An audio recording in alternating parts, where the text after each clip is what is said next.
Hey everybody, what item is 2099 here? There's a lot of stuff going on behind me. A lot of noise. You can probably hear it. There's hammering going on, because one of my walls broke. So they have to fix it in the room below me. Because if you don't know, I'm in a sort of shared apartment, so, well, it's sort of like a landlord owns my house. So they have to fix the basement, and there's someone on a phone call. But I wanted to show off the Prowler with his cape. I made it, and I will talk more about it when I finish another one. It's very tattered and very broken, but that's how I like it. So, yeah, I'm just showing that off. Let's get on to the review. Now, we're taking a look at Mr. Sinister. I was not planning on reviewing him now. I was planning on saving him for my 13 spooky reviews and 13 spooky days, because he's sort of like a vampire dude. But the guy is so good that I really gotta talk about him. So, I'm going to today. This is the review of Mr. Sinister. Now, I really like Mr. Sinister for everything that the Toy Biz one failed to do. This one sort of takes that and sort of puts it on steroids. He looks like Mr. Sinister. I mean, if you see him and you know the character, or have just played the Deadpool game, you're like, that's Mr. Sinister. Nice, because he's very much he looks like him. He doesn't look like, oh, they're using reused parts, but man, he is top notch. Definitely one of the best figures in the wave. In a sort of wave. I wouldn't say that it's the best X-Men wave that we've got, and I wouldn't say it's the worst. I'd say it's just a meh wave. It's like, you know what, we get some good figures, and we get some new ideas for the figures that I think is very useful, like X-Force Wolverine, Dude with No Legs, Kaboom, Cannonball, Boom Boom, he's great, and sort of just trying to fix and like add some stuff to this series. I definitely think that this is a good wave, but I will definitely talk more about that once I finish it, because I'm collecting this wave. I'm far enough in where I have to get everyone, except for one. You probably know who that is. It's just a figure that I wasn't intrigued by when they released the images or anything. I just wasn't intrigued. But we'll talk about that later. Today we're focused on him, on the big bad guy, who is my favorite X-Men villain of all time. Okay, he's the best, because out of every X-Men villain, there's always like that. Oh, he's sort of an okay villain. Oh, he's only in one comic. This guy, I would love to see him in the MCU, or just in a solo X-Men film. I mean, I would actually be fine if he was the villain of Deadpool. If they made another Deadpool movie that was R-rated with Ryan Reynolds, I'd be fine if he was that villain. If Mr. Sinister was that villain, I'd be fine with that. Now, this guy is definitely taking some liberties. Definitely, when you think, how are you gonna make the cape?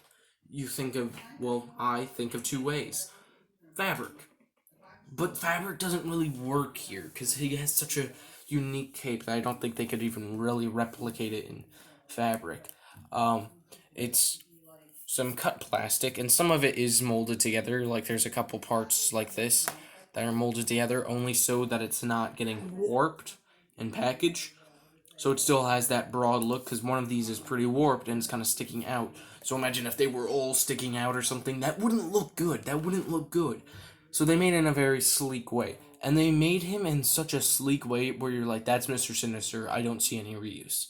I definitely would have liked a more stern or angry face than this one, but I definitely think that he's a little cocky bastard, and he'd always be angry.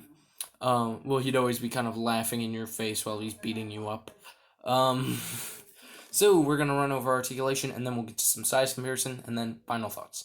And probably I will make something up for the middle. So, arms. You can go that far up, that far down, and nearly full 360. You can't really get full 360 because of the giant coat pieces. And then he has a full-on bicep swivel, normal like that. Double joint, which can actually get pretty good. Rotation, hinge, blah, blah, blah, blah, blah. Head, can look down pretty far. He can bury his chin in his neck, and then can't look up that far. Well, actually, he can look up a decent amount, I'd say. I'd say that's a decent amount. Only because he has a giant coat piece distracting him. And he could look full 360, but really the jacket is distending it, so you can't. Sucky ducky ducky. But do you really want him to look full 360? No, you wouldn't.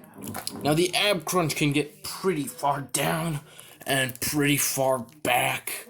Back enough to really make it good for how big he is. And then a simple rotation.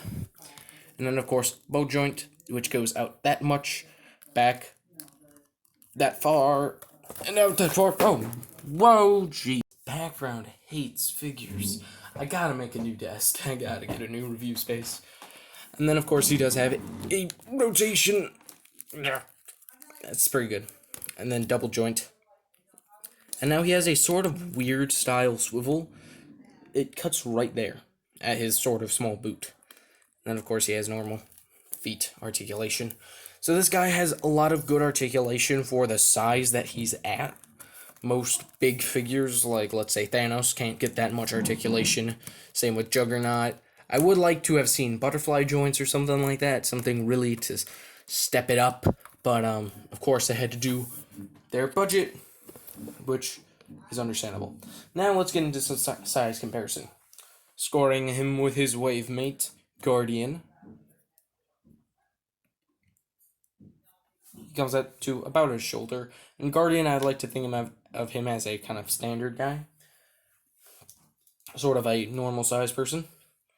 Just a fun size comparison. Spider-Man comes up right below, well, just a hair or two above his bicep. And then with some X-Men, here he is with Multiple Man, who is definitely sort of a regular size guy. Scaling him with Colossus, who's definitely on the bigger side.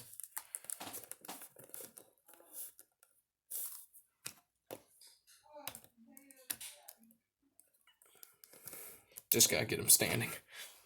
And then with a character on the smaller side, Wolverine. But Wolverine's the toughest man there ever was. And I think that these guys all look very nice. Colossus is taller than him, but that is to be expected. And Multiple Man is near his chin, but still a little hair shorter. And Wolverine is the sort of same as Spider-Man, comes up to about his bicep. I think that the X-Men look really good fighting this guy because he is so kind of brooding, and you kind of are like, that's an evil dude when you look at him. So I think that this figure is definitely decent. If you gotta get a figure from this wave, like you're forced to with a person with a gun, I'd say maybe consider picking up Mr. Sinister. He's a great X-Men villain. If you do have a bunch of X-Men friends, I recommend getting this as a gift. This is something a true comic fan would know, but he looks badass in any display.